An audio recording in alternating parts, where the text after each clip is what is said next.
Hello and welcome to the Arise interview, where we take time to reflect on the big stories from the news and on the fortunes and affairs of the world in an hour of conversation with commentators, analysts and thought leaders.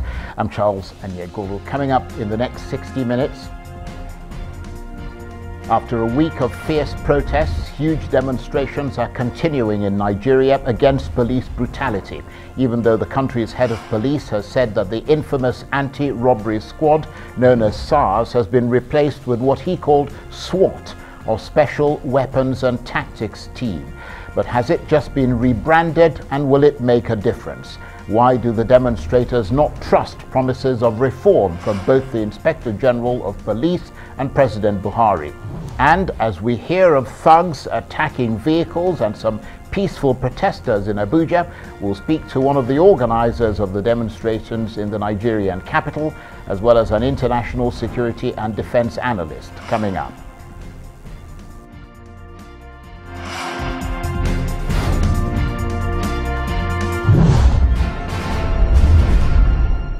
Now, after several days of fierce protests, Nigeria's government has announced the dissolution of the infamous Special Anti-Robbery Squad, commonly called SARS, a police unit plagued with allegations of extrajudicial killings, theft and abuse. In its place, the Inspector General of Police says a new unit known as Special Weapons and Tactics Team, or SWAT, has been created to, as he put it, fill the gap. But the protests have continued and appear to be gaining in strength as more and more young people turn out on the streets, particularly in the commercial capital, Lagos. So why do demonstrators not trust promises of reform coming from no less a figure than President Buhari himself? We'll speak to one man who is in the vanguard of the protests here in Abuja. We'll also hear from an international security and defense analyst and get his assessment of the new unit known as SWAT. But first, to the protests which are continuing to rage across the country. Why are we marching? End police brutality. I say end police brutality. Reform the police. We have come because the Nigerian police force is the primary law enforcement institution. Yes. Yes. We have come because under the Police Act and the Nigerian Constitution, the responsibility to protect life and property of the Nigerian people is primarily vested in the Nigerian police force.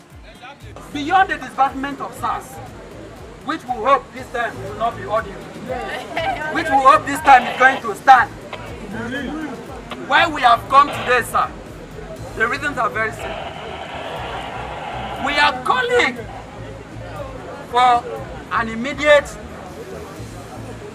drastic, fundamental and decisive reform of the Nigerian. Sir, every day, suspects will call us as lawyers. So this is why we went to the university to study law. There is the reason why we went to the Nigerian law school. There is the reason why we were called to bar at the Supreme Court. It was for us to practice our profession. But sir, every day, suspects will call us that they are being detained, that they have been arrested. So even for the police to allow us as lawyers to see our clients, it becomes a problem. We have to pay, we have to break, we have to cajole the police. Sir, it's not supposed to be so. It is supposed to be as of right. It is not supposed to be a privilege. So even when they allow us to see our clients, for us to even talk to them, sometimes you have to give money. Well, for more on the protests and the new unit known as SWAT, I'm joined now here in our Abuja studio by Pelumi Olajengbesi, who is the national coordinator of the Coalition of Public Interest Lawyers and Advocates, one of the groups that are organizing the protests. And from our Overflow studio in Abuja, I'm expecting to be joined shortly by the international security and defense analyst Vince Onyekwelu, who is a former member of the UK police force. But let me start with you, Mr. Olajengbesi. Thank you very much indeed for coming in. Oh, thank you for having me. Just give us a sense of the mood on the streets today. Yeah, essentially, I would like to start this way. I'd like to put this fundamentally into the right perspective. You introduced me as one of the organizers of planners of the protest. I am not one of the organizers. I'm just a Nigerian who believes in the cause and who has been participating in the cause. If you look at the protest very well, the protest is not organized as such.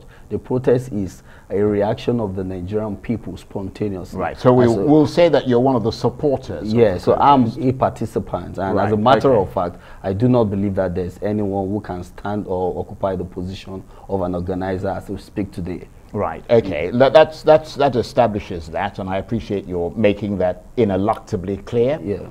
So a new unit replaces the infamous SARS, which has been disbanded. Is it your sense that it'll be different from the old units? What's your thinking on that? We do not believe that the Nigerian police force, and of course the federal government, we do not believe that they yet appreciate the quantum of the demands of the Nigerian people. You see, for me, I believe strongly that the protest we have currently ongoing is not exactly about the police alone. It's about the fact that we have a population of people who are frustrated, who are disappointed in government, in their failure of their major responsibility. And that is why people are using the SARS movement as a point of contact to address a lot of problems. And you see, this is not the first time the Inspector General of Police or the federal government itself will make declaration that SARS has been banned and other organization will be put in place to replace the organization. It has happened in 2016, it has happened in 2017, it has happened in 2018, and this is 2020. The federal government and particularly the Nigerian police force has refused to show sincere commitment towards addressing all of this problem. So it is not about sitting down in your office and making pronouncement. You need to show serious commitment. Our concern is that a lot of people have been victims of this human rights violation. A lot of people have suffered under this SARS regime. And there's a need for you to show a sense of seriousness about the demands of the people. There's a need for you to ensure that those who have been victimized, those who have been victims of recklessness by the SARS should be given justice. A lot of people have lost their life. A lot of people have lost their loved ones. So these are serious demands that the Nigerian government need to address seriously. You see, if you look at the body language of the federal government, their concern is to see that people are out of the street. Their concern is to stop the process. Their concern is not to address the problems of the people. And that's a very serious issue. You see, this protest may change the history of this nation, as a matter of fact. Because if you go out there, there's a level of seriousness, there's a level of commitment. People are ready to confront and people are ready to sacrifice their life to ensure that their situation changes. Because the federal government of President Buhari came on board and promised the people change. But we have not seen change at all. We've not seen changes at all. What we have seen is more problems, more tribulation and all of that. So the Nigerian people are demanding that there's a need for us to reform the Nigerian police system. You see, you cannot just change the SARS unit and replace it with a new name. What you are supposed to do is that there's a need for executive pronouncement by the president to ensure and give the people assurances that the Nigerian police system will be totally overhauled. Okay, well, let me say, so basically your point is that the bottle might have changed, but the drink inside it is still the same. Absolutely, yeah, that's the situation. Right. And so that is why we expect that the federal government should do something serious about it. Okay, but I mean, you're a lawyer, yeah, and it sounds like the goalposts are shifting. Yeah. Because when the protest, I mean, you're somebody who deals with evidence, yeah, and when you're in a court of law, things are set out legally, yeah, counts and charges and all of that. Yeah. And when this started, the count or the charge was that SARS is a brutal police force, yeah, that should be banned, not reformed but completely dissolved. Yeah. You got that. It was dissolved. Then you put out a 5-point agenda that you wanted the federal government to adopt. The things you wanted to happen, the federal government said they had adopted it. The Inspector General of Police, Mohammed Adamu, has met with activists and they agreed to set up an independent commission to look into alleged rights abuses by former SARS agents. Do you see that as some form of recognition that there have been wrongs committed and the police high command wants to right them or fix them? No, I do not see that way. Because essentially, like I said, that it's a appears to me that the federal government of Nigeria, and of course the Inspector General of Police, does not understand the language of protest. The language of protest is not necessarily about you calling few people, talking to them. The language of protest is about addressing the people's needs, and the evidence should be visible. Let me quickly say this. You made mention of the court system as a lawyer. Right. So when you talk about the court of the people, a reaction and a judgment that the people has passed, what we are seeing today is a demonstration of the fact that we have a population in this country that has lost confidence in the leadership of the president. We have a population that has lost confidence in the leadership of the Inspector General of Police. And I mean, if the president wants to show commitment, the president should have demonstrated this commitment by sacking the Inspector General of Police.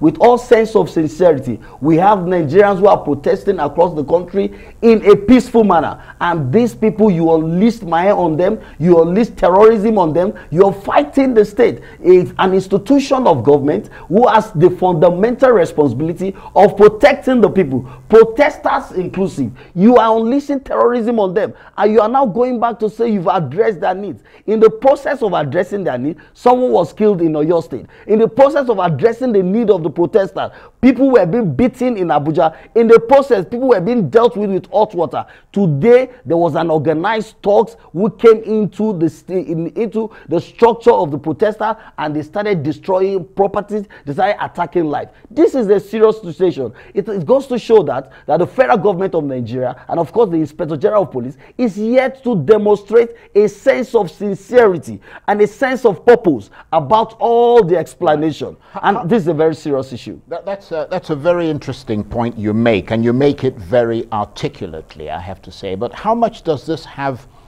less to do with the police themselves and more to do with the Nigerian political elite, who for many years have simply refused to respond to the reality of the need for proper police reform? Now, you see, I am glad that the federal government today, and of course the architecture of the Nigerian police force today, will understand the hierarchy, the organic hierarchy, will understand that we have a very serious crisis to deal with. Now, our demands are many, but these demands have been encapsulated into 5. But you see, if you look at the demands are not demands you can meet by making declaration. The demands requires visible action. For example, we have talked about the fact that a lot of people have been victimized, a lot of people have been terrorized by this organization called SARS. And we expect that a serious government should have fingered all these characters who have involved, should have set up a committee of inquiry at every level, at every state. Let all these people, there are notorious SARS people all over the place, that the Nigerian people know them by their names. People who have killed people on the street and they still walk free. That federal government should ensure that all of these people are arrested, they are investigated, they are tried in the public, to give a sense of confidence to the people that this government actually belongs to the people. But no, it took the president almost 2 to 3 days for him to even address the country. Okay. That goes to show that we have a serious problem on ground. I tell you what, stay with us, because we most definitely want to talk with you some more. You're watching the Arise interview. Plenty more still ahead as we continue our chat about the ongoing protests in Nigeria against police brutality. Stay with us.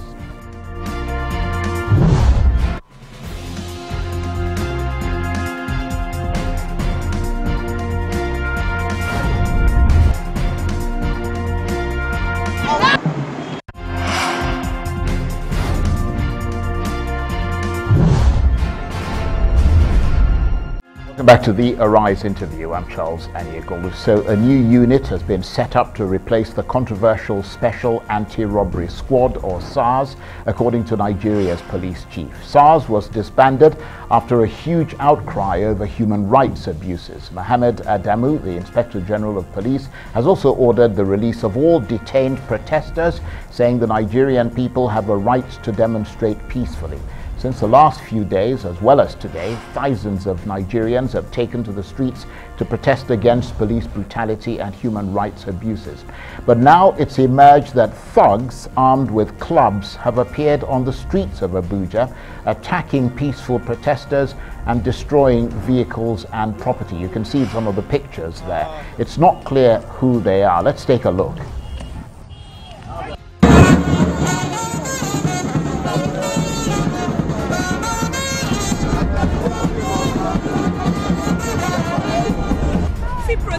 guys, they're coming with six. There are so many.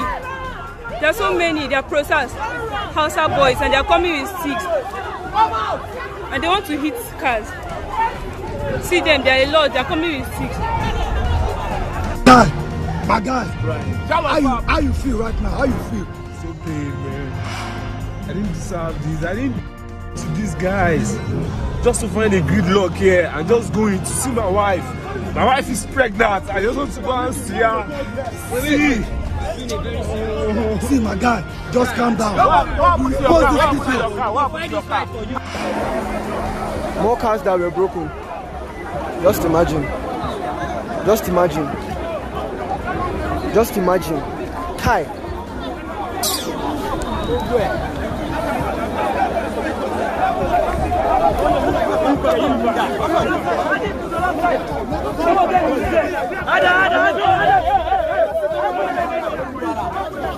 Sit down, sit down, sit down, sit.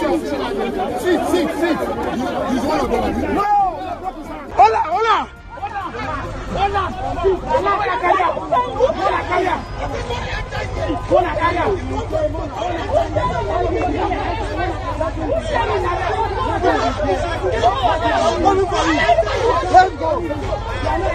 We are coming back. Sorry, we are coming back. Police has rescued them. That's the process. Police has held him. That's pretty alarming stuff there, but that was happening just within the last hour or so here in Abuja. And with me in our Abuja studio, Pelumi Olajengbesi, who is the national coordinator of the Coalition of Public Interest Lawyers and Advocates, and who's taking part in these protests. He supports them. And from our overflow studio here in Abuja, the international security and defense analyst Vince Onyekwelu, who is a former member of the UK police force. So thank you very much indeed, gentlemen, for joining us. So let me come to you, Vince. I understand you've been on the streets assessing the mood and kind of taking stock of what's been going on. What are your thoughts? Hi, Charles. It's good to have you back in Nigeria. I was missing you during the COVID-19. Good to have you back. Actually, I have not been on the street. I actually got back to Abuja yesterday. I was in Akure, the capital city of Ondo State, to cover the governorship election in Ondo State. So I actually got back to Abuja yesterday.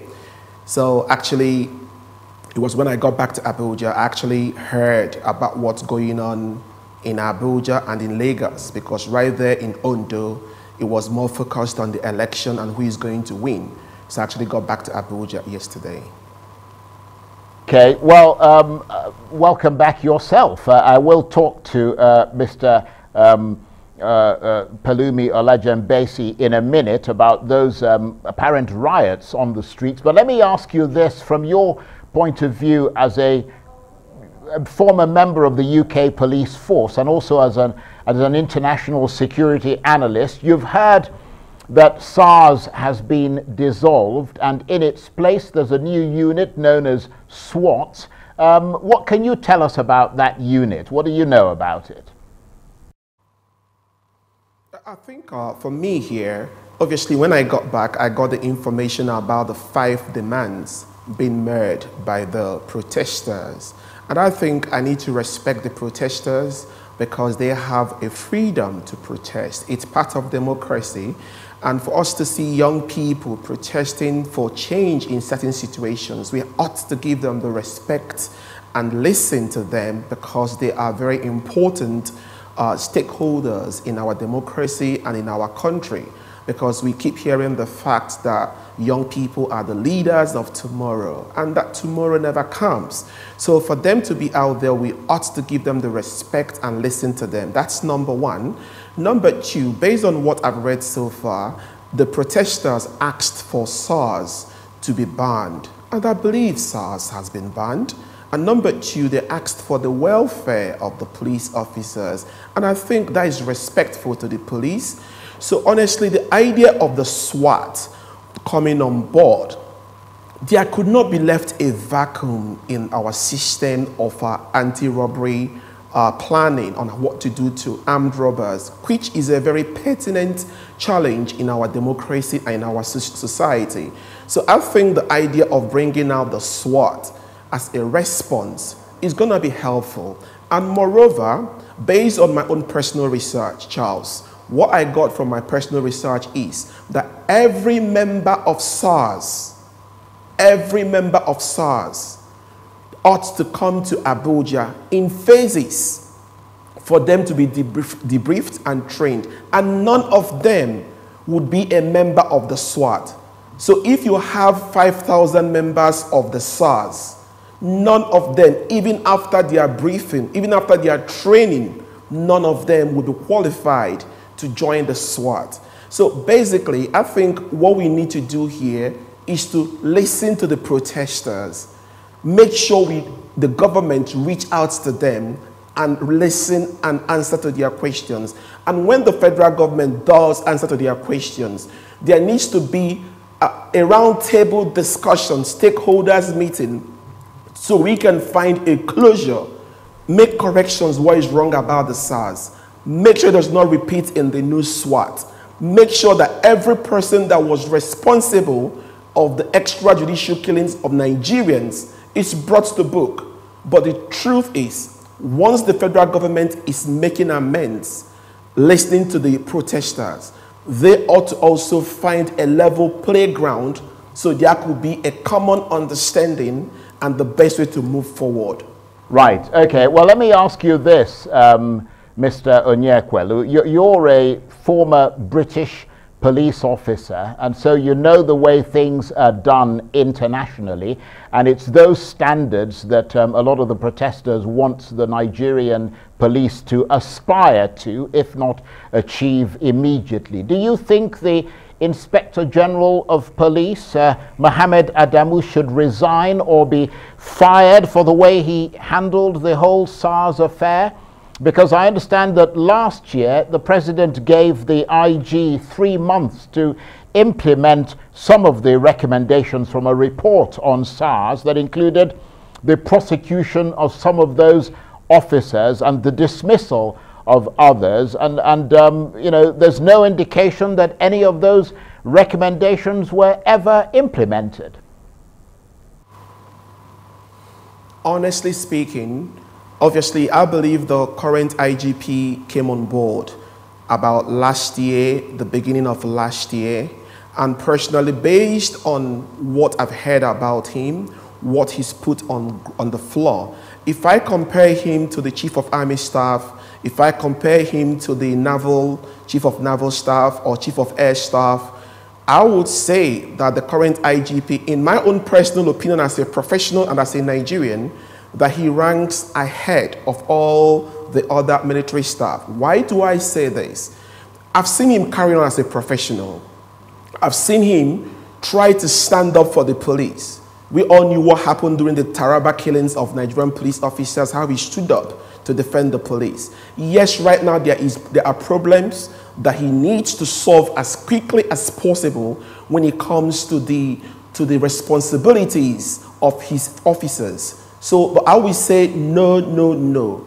It's not necessary right now to talk about him resigning. I would say totally no. However, what I would say, that right now he has a big responsibility to reassure Nigerians, because policing, a police officer is different from policing.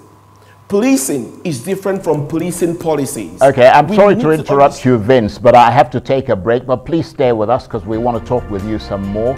You're watching the Arise interview. Plenty more still ahead as we continue our chat about the ongoing protests in Nigeria against police brutality. Stay with us.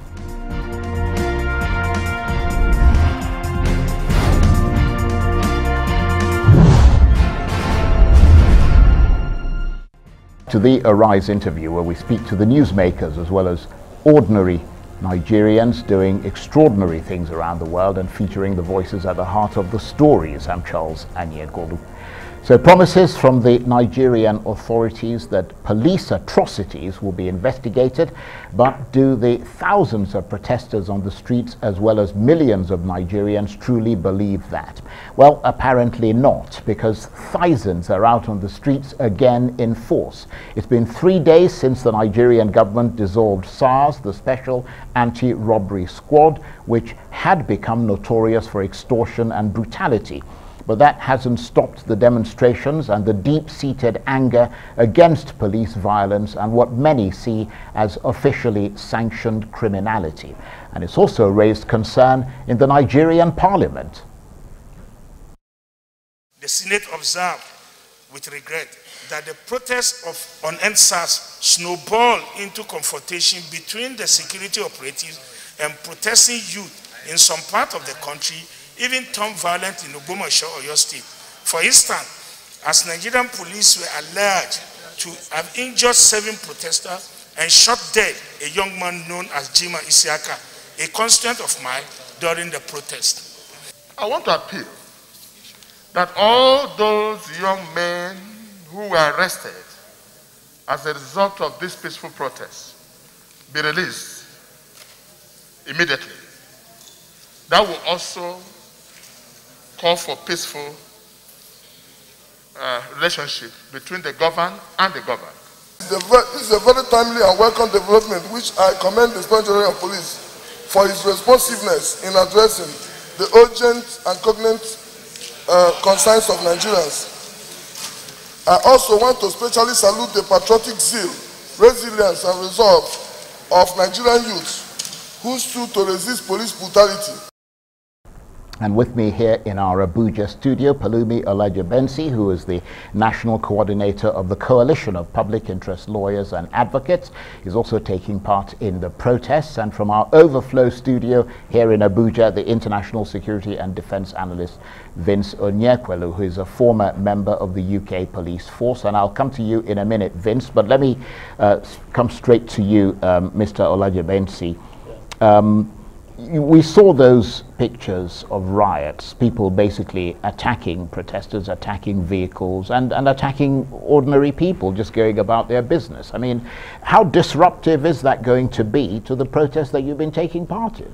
Yeah, our observation is that some characters and governments, some elements even within the police hierarchy, making efforts to decimate the courage of the Nigerian people that are protesting to ensure that we secure freedom and liberation from police brutality and a lot of other problems we're facing.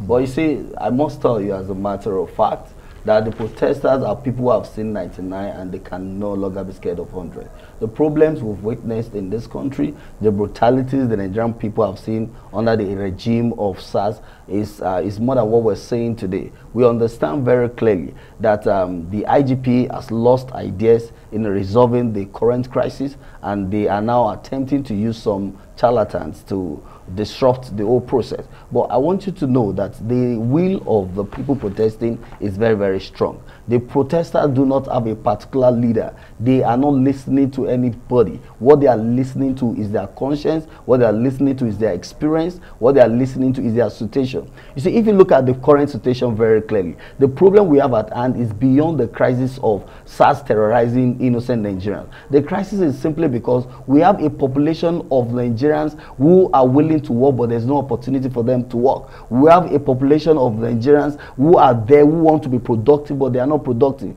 because the society has made them so. As a matter of fact, you know, this country is producing about 1.6, 1.7 million graduates every year, and the country cannot employ 100,000. So the challenge is that this country is producing a colony of people that will now become protesters in future who are protesting today. And that is the situation we have on ground. The only life solution to the current problem is the fact that the president must wake up to reality and address all of the problems. I say you do not address this kind of problems by mere declaration. You do not address this kind of problems by mere proclamation. There's a need for the president to assume the position of the president, to assume the position of the leader of the Nigerian people. I don't mean to interrupt you, but it doesn't matter how urgent the situation is, and I appreciate the fact that it is urgent.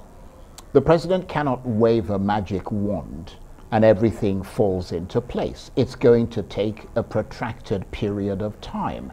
And the only way that you can assess what has happened is for him to pledge publicly that this is what is going to happen. And then you've got to allow the process to take shape. He can't just wave a magic wand and fix all the problems in Nigeria. I must tell you the bitter truth today.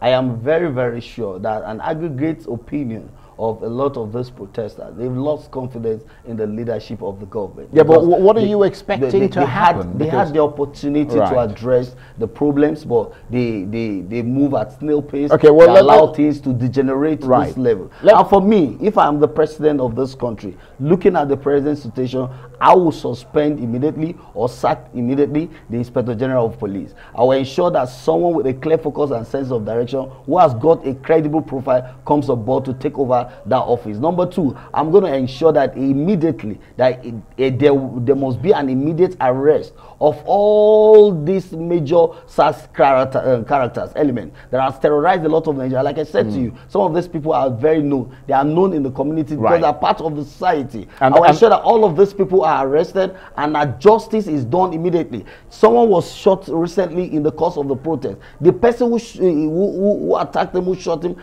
has not been arrested. The president has the capacity to ensure that wherever that person is, whatever unit that person is, that the SARS officer is being arrested and the due thing is done. So the truth is this: even when you look at the president addressing the Nigerian people, you look at his body language, you look at a man who is tired, who is frustrated about the problem of the country. We are saying that we need a leader who can solve the problem of the Nigerian people, and this is a very serious matter. If this matter should be allowed to degenerate to a level, this can lead to a serious uprising. Because to be honest with you, the Nigerian people are actually tired. We are talking about protesters who do not even have opportunity to work, who do not have opportunity to feed themselves, who do not have good life. But you are having a government that is instigating a terrorist, that is instigating talks to attack those who are having peaceful protests. I mean, it is antithetics to what the government has declared. Yeah, okay. It is logic turned upside down. Sure, and it is unacceptable. I understand that. And a lot of what you say, in fairness to you, makes a lot of sense. But let me ask you this, because you talked about the fact that there are people attacking other people on the streets, you know, disrupting the protests and so on. These protests, and this is often the case in Nigeria, that you don't have a kind of unanimity across the country, because these protests seem to be concentrated right across the south of the country. But I'm curious to know what's happening in the north beyond Abuja. Is police brutality limited to the south of Nigeria?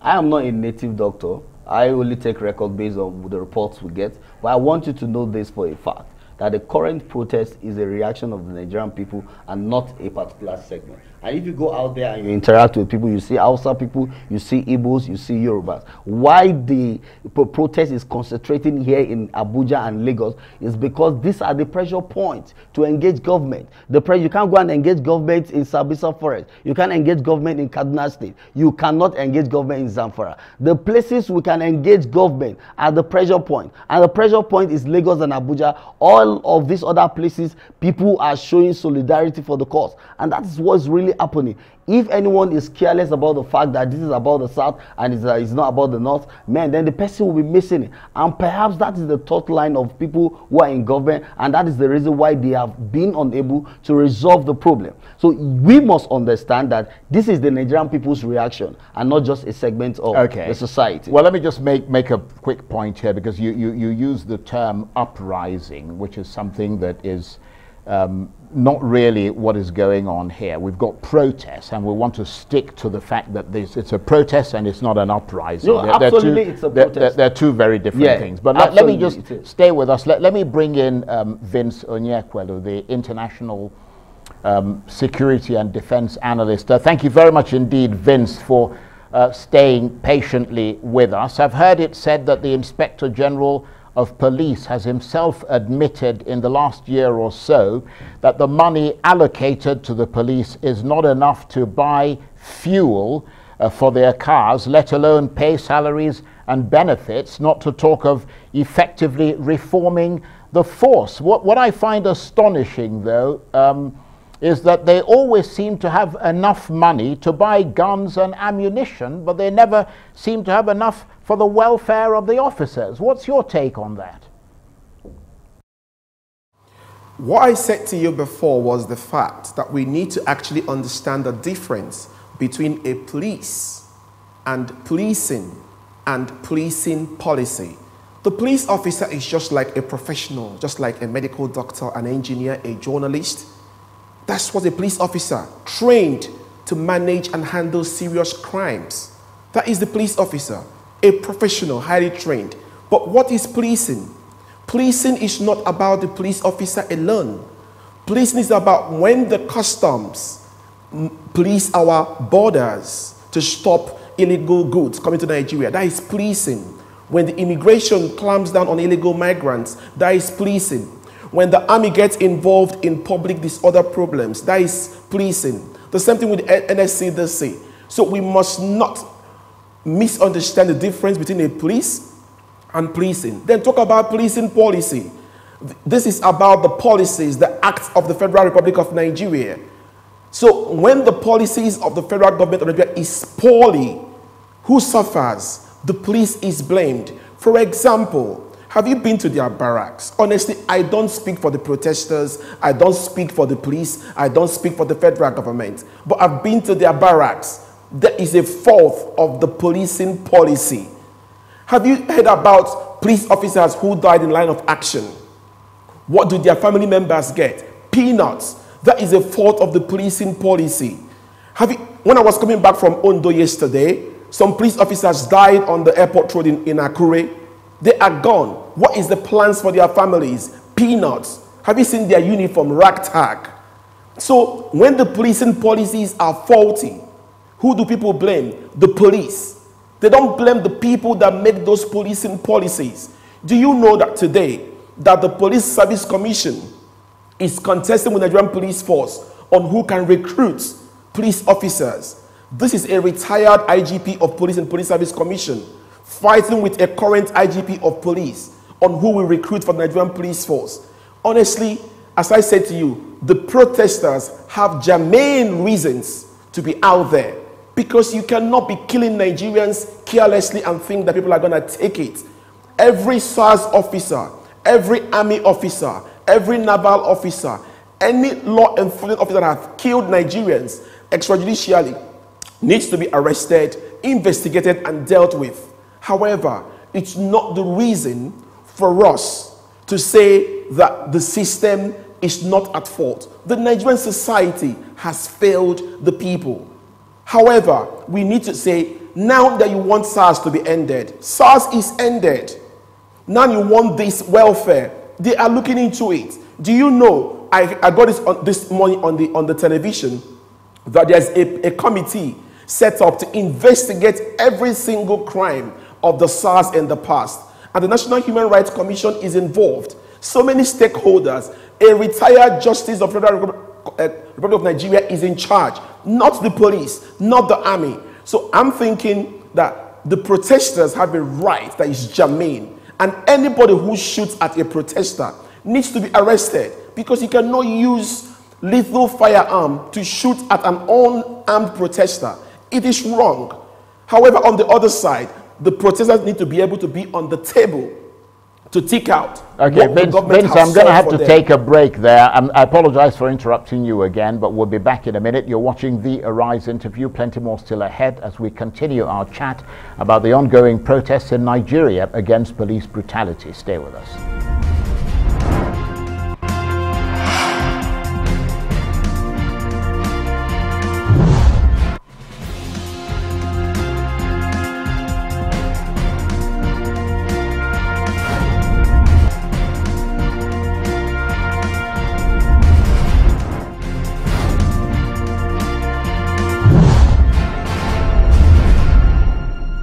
Welcome back to the Arise interview. I'm Charles Onyekwelu. Now, as you know, over the last several days, there have been mass protests against police brutality and the notorious police unit, the Special Anti-Robbery Squad, or SARS. The squad has been plagued by allegations of extrajudicial killings and corruption. Well, now it's been disbanded, and Nigeria's police chief Mohammed Adamu says it will be replaced by a new unit known as SWAT. The Inspector General of Police also said that all those protesters who were detained will now be released. The Vice President, Yemi Osibanjo, has said he believes there's widespread support for police reform and that this government is committed to those reforms. And with me here in our Abuja studio, Pelumi Olajengbesi, who is the National Coordinator of the Coalition of Public Interest Lawyers and Advocates, is also taking part in the protests. And from our overflow studio, also in Abuja, the International Security and Defense Analyst Vince Onyekwelu, who is a former member of the UK Police Force. Thank you, gentlemen, for staying with us. And let me come to you, Pelumi, have you been amazed by how the End SARS protests caught on, not just across Nigeria, but internationally as well? I mean, attracting, support from people like Kanye West, the footballer Marcus Rashford, and the actor John Boyega. Yeah, it goes to show that Nigeria is a very important nation in the world, and whatever is going on here, everybody in the world is interested. And one very good thing, again, you see, for me, I believe strongly that it is given to every man to partake in the action and the passion of his time, lest it's adjudged to have lived. The passion and the action of our time is to see us supply voice and vision for the genuine emancipation of our people. And that is exactly what people are doing, the young people are doing across the country. And of course, because of the opportunity of the new media, the social media, it's easy to communicate all over the world. The whole world is now a global community. And so that's what is happening. I'm glad that people are showing solidarity with the movement. Even some religious organizations across the world are beginning to show interest in the cause. It's a very good one. It just goes to show that we are having a good message, and the federal government must take this very seriously. Let me return to some allegations made by the police in Lagos, for example, that they've been set upon by armed protesters and that at least 2 officers have been killed and several seriously wounded. What can you tell us about that? Well, ordinarily we expect the Nigerian police force to come up with all of these allegations and excuses, because the police also is in a desperate situation to liberate itself from the general perception the people are having right now. So I believe all of those allegations are not true. The only time we have record of a police officer that was killed in Lagos, the police officer was shot by is a colleague of his, as claimed. So, and I think the police can also investigate all of these things. We are saying strongly that if you think anyone has committed any crime, investigate the person, prosecute the person. But there have been allegations also in Abuja here that some people believe that there are some criminals who are sponsoring the protest. It is not true. And you think anyone is a criminal, you get the person, arrest the person, prosecute the person. But I mean, can it be said, though, that the protest started peacefully, and as the police responded brutally, and we saw the police, we've got videos of police responding brutally, the protesters themselves also became violent in response? Like I said the other time, it is yet to get to that level. You see, the degree, the scale of resilience of the people protesting is unimaginable. These are people who have seen it all in this country. I mean, the hunger, the suffering that is in this country is enough terrorism on them rather than what the police is doing. So my own opinion is that the protest is peaceful and it will continue to be peaceful. And the best thing for government is to act fast to ensure that all the needs of the Nigerian people are addressed immediately. And when all of these things are addressed on time, I mean, the whole of this protest, I mean, the protest is a win-win thing for the Nigerian society. We actually want a good society. We want a society that is going to give us a quality police. If you listen to what the security experts said about the situation of the Nigerian police force, it's a solid tale. I mean, the policing system in our country, these are the things that must be addressed. So how many times do we have to talk about this?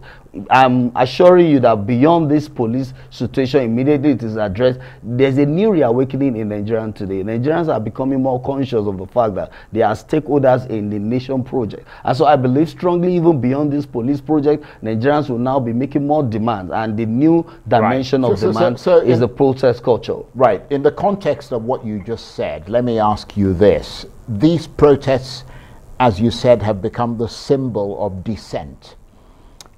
How long do you think practically that they can last? With the dimension of things now, this protest will go beyond on the level of anyone's imagination, because it is not for me to say this is when the protest will end. It's not for anybody on the street or anybody in his office. I think this protest will go down when the people believe that they have a government that is serious to address their needs. And what we need from the government really is to give the people some degree of confidence. Okay, well, let me bring Vince Onyekwelu in, who is in our Overflow studio. Vince, thank you very much indeed for being patient with us. Vince, of course, an international defense and security analyst and also a former member of the UK police force. I don't know if you heard Mr. Olajengbesi there saying that he thinks these protests are going to last a very long time because the people are determined to carry on and effect more fundamental changes in Nigeria. I mean, beyond their desire to carry on protesting for as long as possible, how long do you think that the government will put up with what is an unprecedented challenge to its authority? Honestly, when you talk about an unprecedented challenge, when I look at this current situation, I will say to you that there is an IGP of police that the protesters need to work with, and that is the current IGP of police. Why do I say this to you? Now, the protesters had a germane reason to protest, as I've said to you before, but they are dealing with an IGP of police who is a professional, who has listening ears to end SARS, to tick all the 5 boxes of their demands. That is the kind of an IGP they want to listen to, not somebody who would have probably started shooting people down. That's number one. Number two, an IGP of police that was willing to release all the people that were arrested for protesting peacefully. That is the kind of IGP you need to work with. An IGP of police that is willing to set up a committee, both inside the police and outside the police, a national committee to pay attention to the needs of the protesters. That's the kind of IGP you need to work with. An IGP of police that currently, on the 19th of September 2020, safeguard the safest election in Nigeria, Edo State and Ondo State. That's the kind of IGP you want to work with. So, as much as the protesters, I support them, I respect them, I understand their case. I've got issues of SARS in Okos in Anambra State and how horrible they are. But they need to work with a professional police that can listen to their cries. So what I'm trying to say to you, they need to have a leader also. Because right now, they still don't have a leader. So at point, they need to come to the table to have a discussion.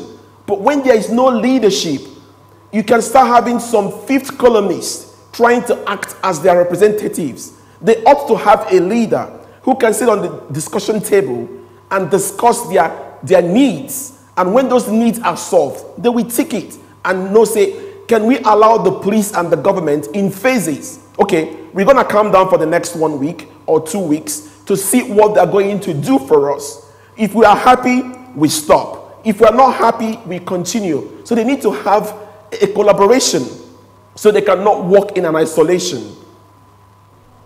Okay, Vince, thank you very much indeed. And let me bring in Mr. Olajengbesi, who's been taking part in these protests, for a final word. Do you expect tensions to continue to simmer into the foreseeable future? So my final word is just to commend those who are on the street protesting. I want to encourage them to continue, that this is the best opportunity to liberate ourselves from the shackles and manacles of political failure, failed promises and all of that. And I believe strongly that when government acts properly, gets its neck well screwed in its shoulder, the people will respond and we'll have peace. Okay. Pelumi Olajengbesi is the national coordinator of the Coalition of Public Interest Lawyers and Advocates. He's also taking part in the protests in Abuja. And from our Overflow studio, Vince Onyekwelu is the international security and defense analyst and former member of the UK police force. Thank you ever so much to both of you. That's it for this edition of the Arise interview. Join us again tomorrow. From me and the entire team here in Abuja, bye-bye and thank you for watching.